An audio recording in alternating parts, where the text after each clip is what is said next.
Salam, dəyərli abituriyentlər. Mən İmajim Tədris Mərkəzinin Abituriyent şöbəsinin Azərbaycan dil və ədəbiyyat müəllimi Ramal Nuriyev. Bu günlər sizə bəzi sözlərin leksik mənasını təqdim etməyə çalışacağım. Demək, bu sözlər hansı sözlərdir?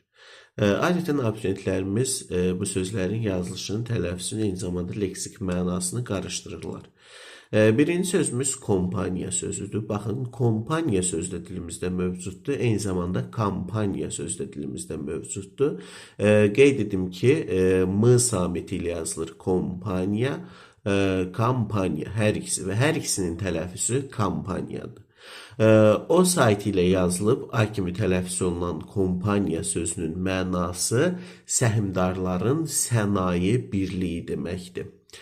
A saytı ilə yazılıb A kimi tələffüz olunan kampaniya sözünün mənası isə vahid hərbi təşkilat deməkdir.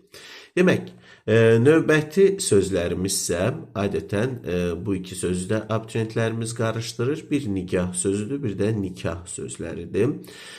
Nigah sözü klassik ədəbiyyatda baxmaq, nəzər salmaq mənasındadır.